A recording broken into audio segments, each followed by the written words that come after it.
Tires, start your engine! Tuning up your work week.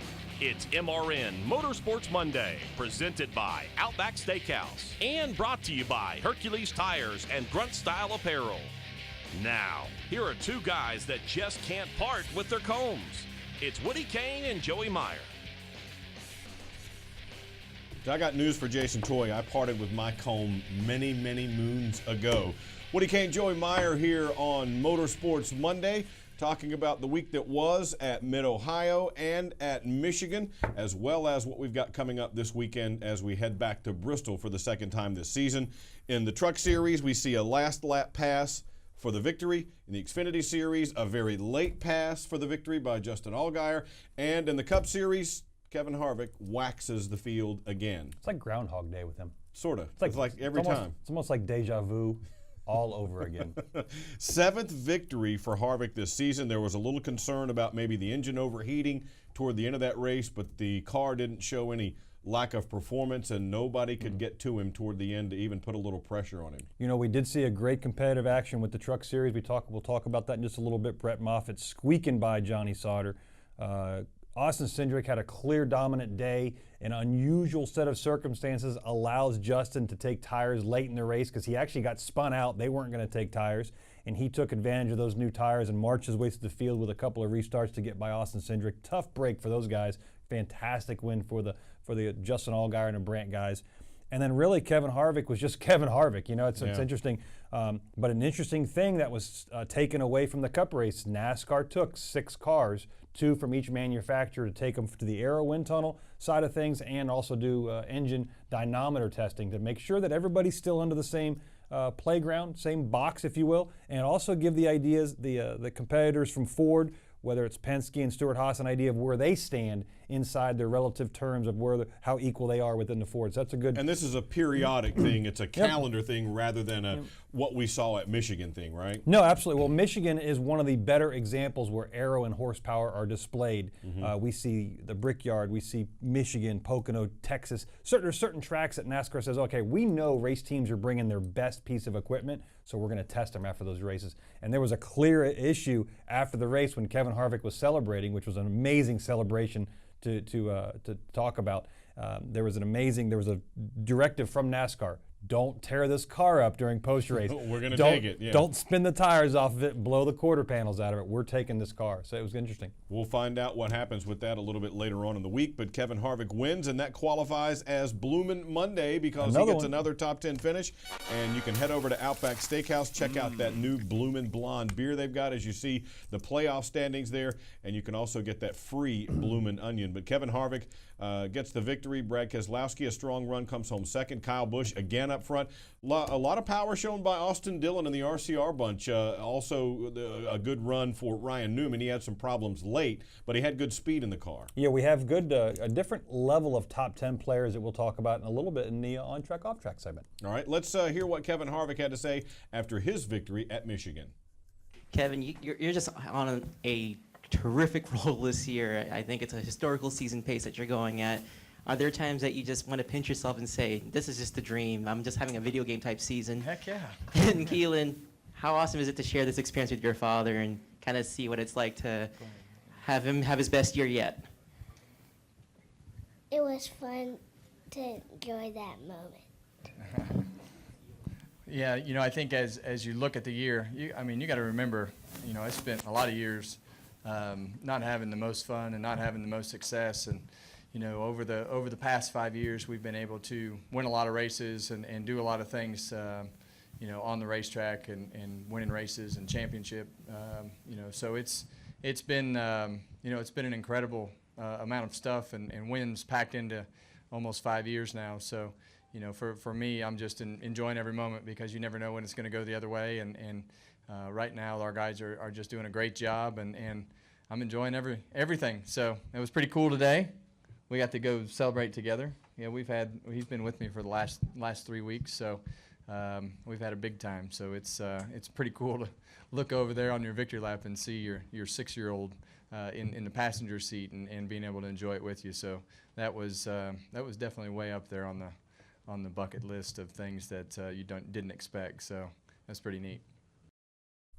Really cool moment when Kevin Harvick puts Keelan in the car. He has him go over and get the checkered flag and wave it around. Just a cool moment to see. Yeah, working years ago at the short track at Hialeah Speedway, one of the greatest thrills you could do was get to victory lane and hop in the passenger window of that race car, drive around the track cheering and hollering. I wasn't his son or I wasn't his father, the driver. We were just friends, and that was an amazing moment. So to stick Keelan in the right side of the car, which is unheard of nowadays, years ago the teams used to climb on the car and go to victory lane, and we kind of got away from that. But to ride around the car, and you see the video of Keelan sitting in the right side holding the flag, it doesn't get a much closer bond than Kevin Harvick and Keelan Harvick, who also drove a quarter midget for the first time this weekend. Yeah, that was pretty there cool. was a little something going on there. Mom may not be a big fan of all that. No, we'll get into that a little bit later. But you can get that race-winning die cast of Kevin Harvick's car that won at Michigan, as well as all the race-winning and other die casts. Check them out at planbsales.com. 7th time that Harvick has been featured at Plan B Sales this year after their victory. We got a big show coming up for you here on MRN Motorsports Monday. We'll continue to look at Michigan and Mid-Ohio and look ahead at Bristol coming up. Noah Gregson will join us from the Camping World Truck Series as he gets set to race at Bristol on Thursday night. Stay with us. I'm not blooming good, I'm blooming great. Put a shrimp on the barbie and sizzle my steak. Woo, I want that onion to bloom and it get in my senses like a sonic boom. No rules, just right. So cold, so nice, and I'm so ready for that Outback steak tonight.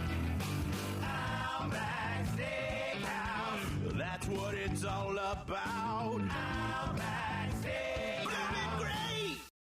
Things happen fast in racing, and if you don't know where to look, you can miss it all. With Legend from Racing Electronics, you'll never miss another moment. Legend gives you live fan vision video, in-car cameras, and stats at NASCAR and other Premier Series events. And the next generation race scanner for unfiltered driver and crew audio at any motorsports event nationwide. NASCAR fans have never been closer to the action. Welcome to the future of the fan experience. Learn more by visiting racingelectronics.com. On the racetrack, you can only go as far as your engine can take you. It's the same on the highway. Making a run with the Detroit engine under the hood gives you the industry-leading fuel economy, reliability, and durability your business needs. The Detroit DD13, DD15, and DD16 engine solutions are specifically engineered to make a run as profitable as possible. Don't just want better business solutions, demand them. Learn more at demanddetroit.com. Riding in the tire tracks in the last car of Chris Buescher up the back straightaway into turn 3 for the final time. Kevin Harvick positions that Ford right from the bottom of the racetrack, one turn away from the checkered flag. Total domination again for Kevin Harvick and his team. He'll bring that Ford off turn number 4 and take it to victory lane for the 7th time this season. Kevin Harvick has picked up the victory in the Consumers Energy 400 here at the Michigan International Speedway. Keelan Harvick waves the checkered flag, then gets a ride from Dad to victory lane after the 7th win of the year for Kevin Harvick. A dominating performance there. And boy, it looked like for a moment Austin Dillon might give him a little something there, but once he got by, that was it. He ran off and hid from everybody. Groundhog Day, man. Yeah. Deja vu. Nothing. You can't say enough about what Rodney Childers and those guys over at Stewart Haas Racing have done. The Outback guys have to be going crazy. Another free blooming onion. Get it. Another free one. The accounting department might be a little squirrely about all this. 7 wins on the season, but only 6 count for his playoffs. He had the 1 win, which was cucumbered earlier in the year, and but still a dominating season. Kevin Harvick has 6 wins, as well as Kyle Busch, and it's going to be a heck of a time to try to find out who can beat one of those big 3 guys moving forward. 40 playoff points now for Kevin Harvick, 35 for Kyle Busch, 27 playoff points for Martin Truex Jr. Clint Boyer way back in 4th overall with those numbers, 10 playoff points for him, as we've got 3 races to go now before we set the playoff field in the Cup Series. And coming down to the same situation, there you see the standings. Alex Bowman, the last guy in. He's got a good gap over Ricky Stenhouse Jr. Another good run for Daniel Suarez there. A lot of those guys are going to need, they can't count on points now with 3 to go. One of those guys, if they're going to get in, has to win. 60 points in 3 races is going to be really, really hard to get over with Ricky, Paul, and Daniel trying to leapfrog. Now, Ryan Newman has the potential of winning at one of these next 3 races. They're good tracks for him. Daniel's still young. We don't expect big things like Darlington from Daniel Suarez. And Paul Menard and Ricky Stenhouse really have to capitalize. Ricky's going to one of his favorite tracks, which is Bristol. And Paul's done well there as well. So it'll be interesting to see. We can't have any catastrophic issues from Jimmy or Alex or Eric, or they could fall out. You could lose, close to 60 to 70 points in 2 weeks. Yeah, it's 2 weeks, so you got to do that. You can't just count on one. And plus some of those guys a little further back, it's easy to hope one guy has some problems in front of you, but 3, 4, 5 guys, that's really tough to count on, just math-wise, statistics-wise. Well, but they still have the potential of winning and getting in. Yeah, not points though I'm talking about. All right, let's talk a little on-track, off-track, the portion of the program where we discuss the good and the bad in the sport going on right now. What's good in Joey's world? One of the things that my own son sent me a text, hey man, good job yesterday, you ran second, but we're tired of hearing Kevin Harvick win or Kyle Busch win or Martin Truex win. They're the big three this year, without a doubt. Again, we've talked about they have 17 wins of the season. Over in 23 races. Yeah, they're done really well. But one of the things that snuck out at me at Michigan from the promise of going into the playoff standpoint was the performance of other race teams and other companies that are starting to get a little better. Right away, we saw Richard Childress Racing brought new cars to Michigan. Both of them, 2 of them, the 3 and the 31, sat solidly in the top 10 in qualifying. Austin Dillon contended for the win, was able to battle Kevin Harvick. That's unheard of, to be able just to contend with him. So we saw speed from those guys. Team Penske had 2 of their cars start very up front. Brad Keselowski was 17th or 18th, but we were able to race our way in the top 10 both stages. All 3 of those cars sat in the top 10. So it's not necessarily the big 3. Remember, if as good as you are, sometimes you can't get a lot better. Yeah, but these objects in your mirror are closer than But these they other appear. teams can start closing the gap, and right now you see those 2 companies have really closed the gap speed-wise, and that was very promising to see. From our standpoint at Team Penske, Brad Keselowski came home a solid 2nd. Ryan Blaney was right behind us, 4th or 5th, and then Joey Logano, who had a struggling day, actually came to pit road before the race and was able to get back into the top 10. So that shows a lot of speed to be able to do that at Michigan. And again, Austin Dillon, I was standing next to a couple of spotters and we kept going, the 3 car?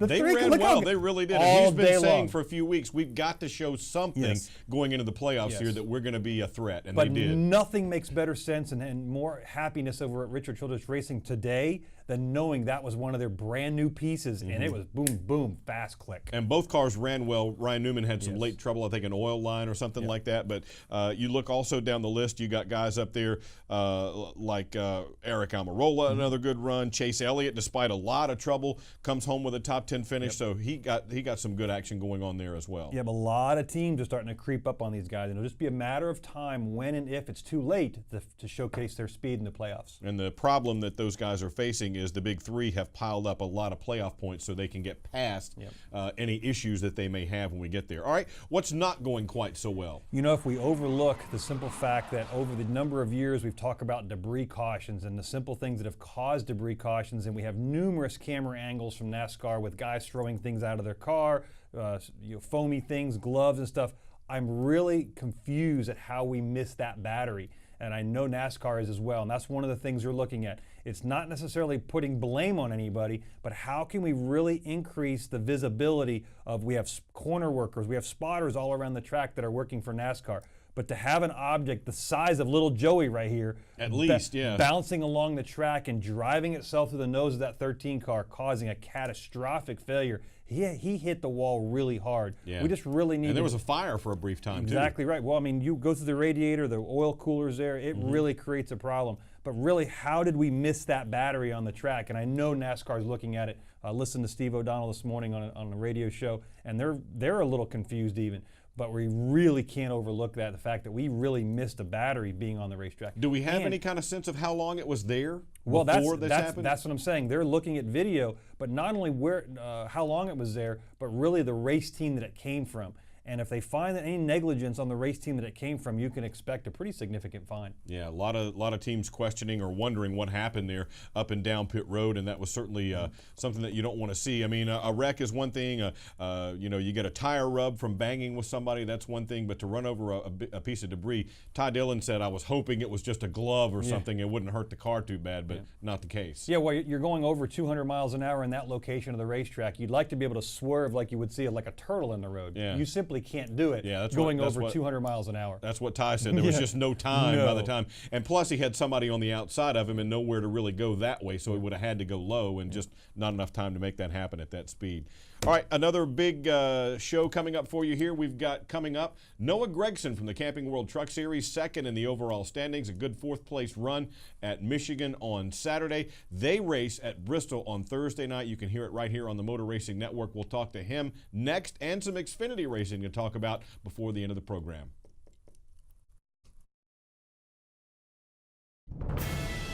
Grunt style. The American fighting spirit is in everything we make. We are 500 patriots and veterans strong, bringing clothing manufacturing back to the United States of America. Always moving forward, never retreating, never giving up. We are Grunt Style, and this we'll defend. Get yours at gruntstyle.com.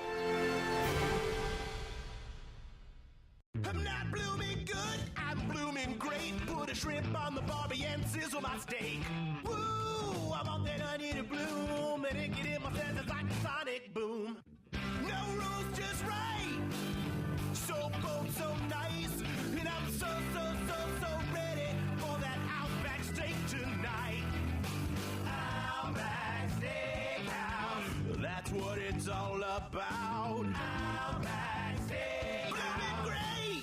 Kyle Petty here. My friends at Click & Close, the official mortgage provider of NASCAR, have stepped up this year to support Victory Junction through the fastest lap of the race program on NASCAR radio. So join our team. Go to clickandclose.com/NASCAR today to donate $43 or more and help us give the gift of camp to children with serious medical conditions. That's clickandclose.com/NASCAR, and just look for the Victory Junction logo. Thanks to Click & Close and NASCAR Radio for their support this season. Moffitt has to look out the rearview mirror and make sure John Hunter Nemechek's not going to snooker him for that second spot. That gives Johnny Sauter a little breathing room as they enter turn 3 for the final time. But here comes Moffitt again with a push for Nemechek. He looks down low on Sauter. Here they come up off turn 4. Brett Moffitt is there, side by side. A drag race to the finish line. Who's going to win? To the bottom. It's Brett Moffitt winning the Corrigan Oil 200, beating Johnny Sauter to the finish line by just a fender.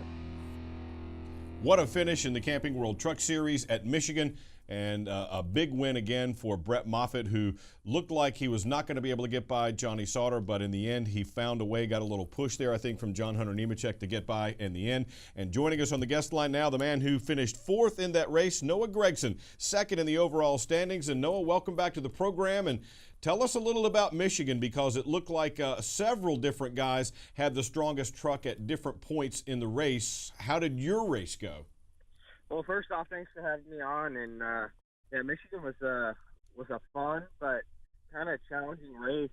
It's fun because you're all grouped up with each other, and you can't really get away. And but it's also challenging because you can't get away. So kind of double-edged sword, but felt like my Stayflight Autoglass Toyota Tundra was pretty fast all day. I'd say a top 3 or 4 truck there the first half of the race, and then after the start of the third stage, that thing really came alive. We made really good adjustments there in pit stops, put tires on, got some fuel, and had good track position. And I was running second behind Matt Crafton, and normally there when you're going so fast, so the trucks, they always say they punch a big hole in the air. And so when I was behind Crafton, I didn't feel like I was getting tight behind him. And the rest of the day before that, I was really tight behind guys in traffic. So I knew that my truck was really good because it didn't change a lot from when I was out front to behind guys. So I was really happy with how it was handling. Came down pit road leading with about 20 to go and got fuel. Took a green flag pit stop and put 2 right side tires on it. And we just kind of lacked on the execution to make a big enough adjustment there at the end, and we were just too tight to finish. And when you're tight in Michigan in the truck series, it makes it really difficult to hold the pedal down wide open, because, I mean, the best guys out there and the best handling trucks are going to be wide open around the whole place, no matter if you're leading or if you're third, fourth on line. So it's just kind of frustrated there at the end, but it just makes me hungrier to work harder and to go out there to Bristol this weekend and prepare better. And I felt like I did a really good job preparing, but just need to close the deal.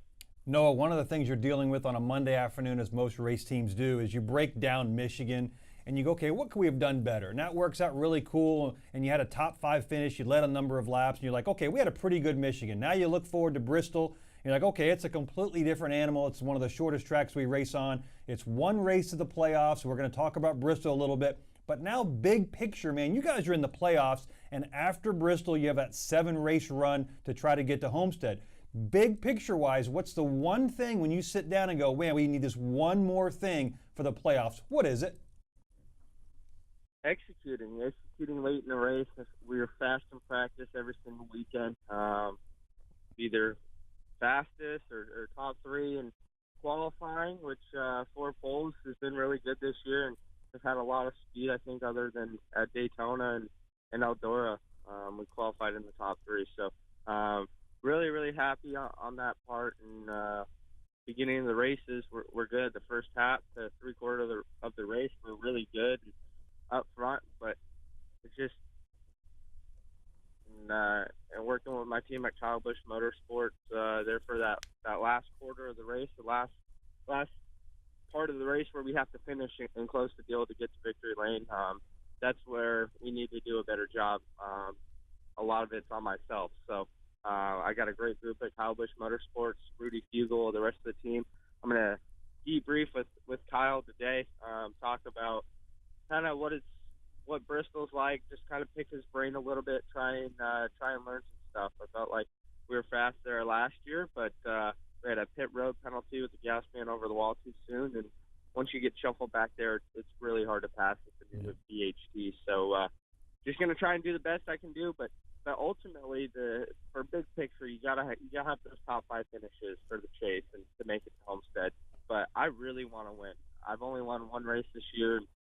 We see on Twitter, and that stuff doesn't matter, but I always say on Twitter, oh, he's only got 1 win. And so myself, I had a personal goal going into this year, and I haven't met that yet. But luckily, I'm fortunate to be racing full-time in the NASCAR Capable World Truck Series to get some more wins. We got some more opportunities, and we're just going to try our best, and hopefully we can achieve that. You mentioned Bristol and picking Kyle's brain about that, and he is certainly a guy who knows his way around that track. But I wanted to ask you something specifically about, you mentioned the VHT or the goop or the sticky substance that they use there. A lot of guys talk about that stuff activating, and it takes a little time. What do you mean when you describe activating with that VHT?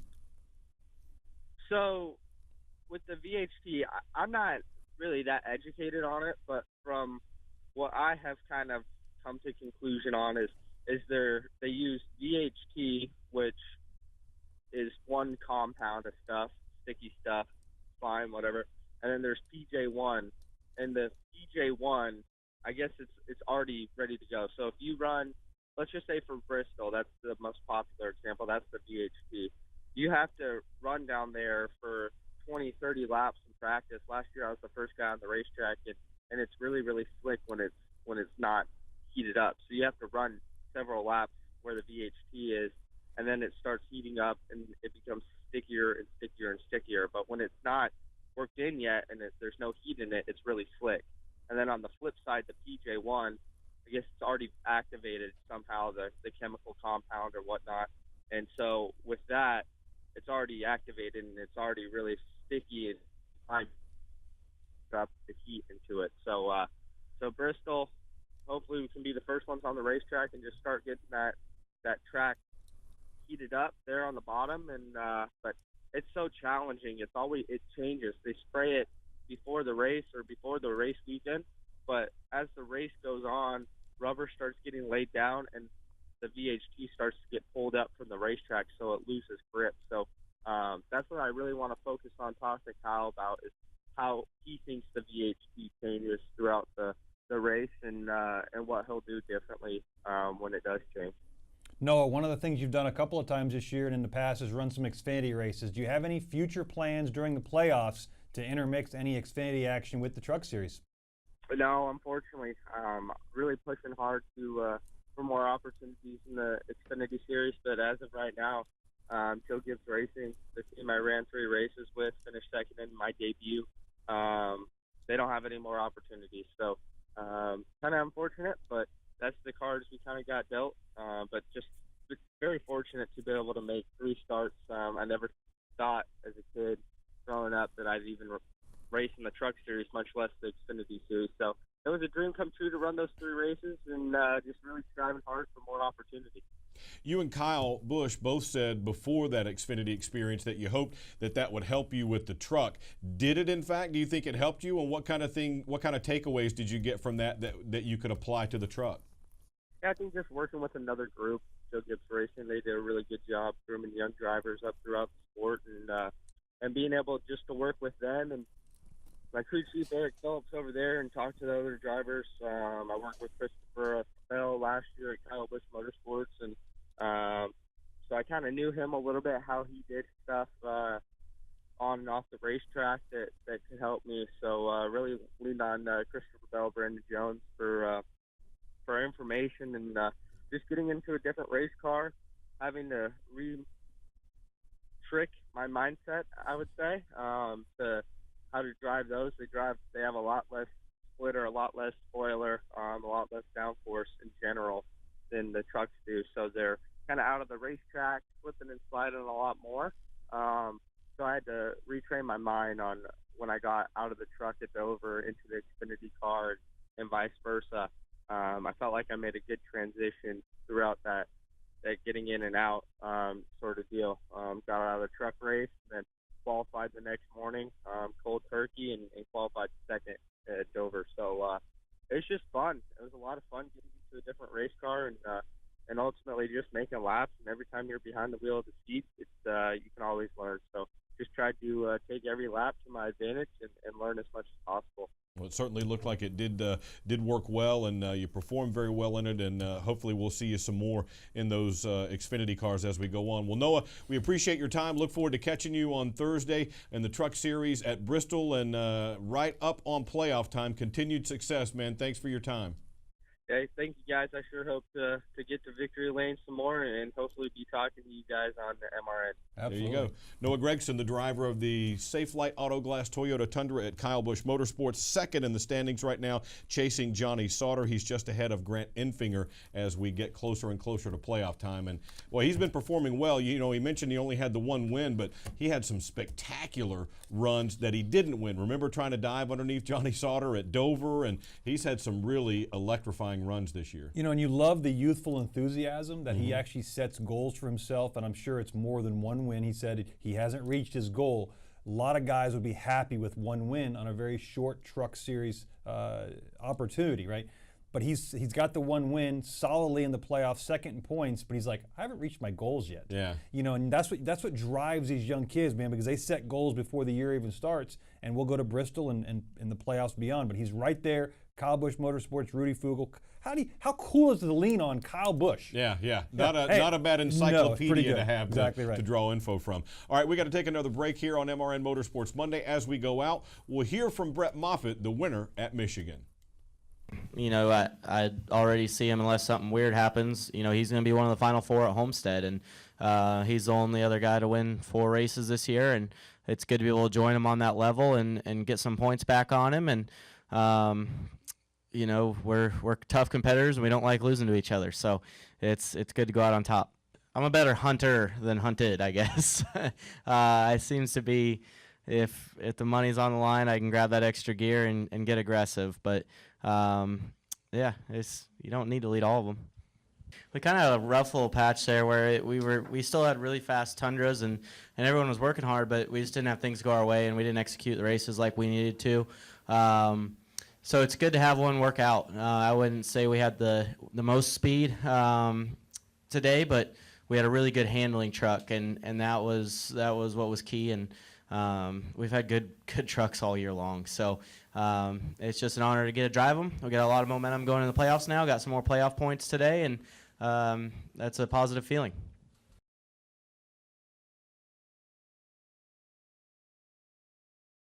I'm not blooming good, I'm blooming great. Put a shrimp on the barbie and sizzle my steak.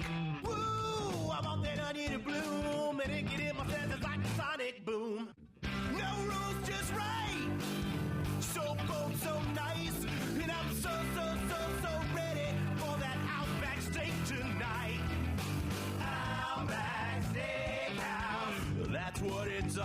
about Outback Steakhouse. Blooming great!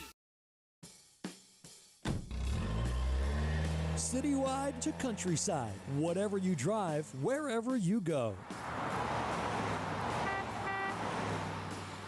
Hercules Tires has the value, selection, and industry-leading warranty to get you there, no matter where the road takes you. To learn more, visit HerculesTire.com. Hercules Tires, ride on our strength. Are you a serious die-cast collector? Do you have a favorite driver? Are you looking for a gift for a race fan? No matter what the question, the answer is always PlanBSales.com. Plan B has all the latest in die-cast from Lionel and apparel, artwork, and other items for your favorite driver in NASCAR or other forms of racing. Go to PlanBSales.com, key your driver's name in the handy search window, and look at all the options. Your one stop for die-cast and other motorsports collectibles is PlanBSales.com. I'm Kevin Harvick, and it's another Bloomin' Monday. Ask for your free Bloomin' Onion tonight at Outback Steakhouse. Now it's back to Woody Kane and Joey Meyer. It's still my favorite, so nothing they've done has hurt it too bad. The PJ one that they put down, I think it's a balancing act, right? So the first time they did it, it was 3 foot. Then we went to what felt like about 10 foot, and that was way too much. And we got it back down to where I feel like it's something that's just useful for a little while and then kind of fades out. So, as far as the grinding goes, the top has a tremendous amount of grip after somebody's brave enough to go and clean it off. So it just makes it a lot of fun. Last race there, the top didn't come in the whole weekend until 30 laps into the race, and then when it did, it started rolling pretty good. So just an awesome racetrack. I love going there. It's Bush's home track as well in Tennessee, so we always have a pretty big group from Bush's Baked Beans coming out. Always glad to have their car on track for a big weekend. So it's works out that it's my favorite track. We always seem to run pretty decent there. We've had some bad finishes there, but we've been fast at the time. So just got to put it all together right now. Chris Buescher from JTG Doherty Racing talking about Bristol, and you hear him describe it and Noah describe it. What can we expect from this Goop, PJ1, VHT, whatever you want to call it? It seems like figuring that out might be the key to victory. Well, the first thing they did was they messed the track up back when we reconcreted it and did the corners differently. We ran the bottom lane of that place, and that's what everybody loved. It was single groove. For years. It was a bottom lane track. We rooted each other out of the way to get by. Well, they tried to widen the track, and when they did, they actually made the high line way better. So we ground the high lane, which made it even better. So now we're trying to make, all we're doing is we talk about balancing act. We want the bottom lane to be as fast as the top lane. And what we end up seeing is when the PJ1 spray Goop is working on the bottom lane is faster. The top lane ends up being slower, but the PJ1 wears out. That makes the top lane faster. So we're trying to balance how long the spray works versus how fast the high lane comes in, and they're doing a good job of it. We see a lot of racing and cars are moving around. It gives these slower cars a place to get out of the way, and really we've lost the personality of what guys are used to, and that's rooting and gouging to get out of the way. Which is different than just wrecking a guy. Exactly right. So we've seen a bump and run earlier in the year at Loudon, New Hampshire. We saw a lot more of that at Bristol. But all three series, we have a Thursday night, Friday night, and Saturday night race now, and you're going to see a lot of wide track action for only being a half mile. Yeah, it's going to be a lot of fun for sure. We'll have that truck race for you here at MRN on Thursday night. Make sure you're here for that. And as the trucks get back in action, and they're coming right down to the wire for the playoffs. I was looking at the schedule, and it's hard to believe that the first playoff race for the trucks is coming up at Canadian Tire Motorsport Park, and we've seen nothing but drama at that track over the last few years. Last week, if you didn't listen to it, we talked about Watkins Glen and road course racing and what makes it a good course. We saw this weekend was a great racetrack for those guys in the Xfinity Series. We'll also see Canadian Motorsports Park is a fantastic road course. Multiple passing areas, on brake, on gas, on throttle, elevation steering. changes. Yeah, it's a fantastic opportunity to watch a great race in Canada. How does your guy feel about Bristol? loves it. We've won twice there, had really good runs. We do really good. We need a win so bad, simply to just put ourselves in a better place, to jump over the guys that don't have the win, that we have more points in already. So we're really looking forward to going to Bristol. All right, going to be a lot of fun for sure. Don't forget, Motor Racing Network has the Camping World Truck Series Thursday night this year. Our friends at the Performance Racing Network have Friday and Saturday night. NASCAR Live comes your way at Tuesday night at 7 o'clock Eastern with Mike Bagley. I'm Woody. He's Joey. We'll see you right back here next week.